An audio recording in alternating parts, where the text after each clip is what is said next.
কি লাগছে তো টেস্টি?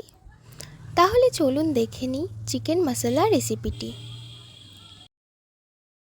চিকেনের মধ্যে পরিমাণ মতো আদা বাটা, রসুন বাটা, হলুদ গুঁড়ো, রেড চিলি পাউডার, গোলমরিচ গুঁড়ো, 1 চা চামচ সরষের তেল দিয়ে ম্যারিনেট করে নেব। নুনটা অ্যাড করতে ভুলবেন না কিন্তু।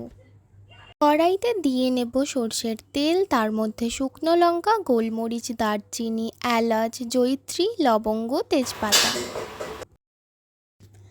অ্যাড করব পেঁয়াজ কুচি, গোল্ডেন ব্রাউন হওয়া পর্যন্ত ভেজে নেব।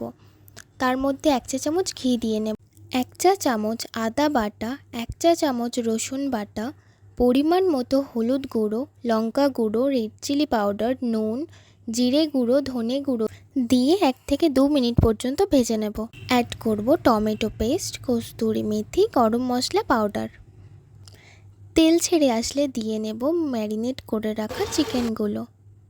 একটু নাড়িয়ে চাড়িয়ে চিকেনগুলোকে সেদ্ধ হতে দেব, আর চিকেন থেকে জল ছেড়ে আসলে দিয়ে নেব পরিমাণ মতো টক দই। একটু মিশিয়ে নিয়ে সার্ভ করব। কেমন লাগলো অবশ্যই কমেন্ট করে জানাবেন।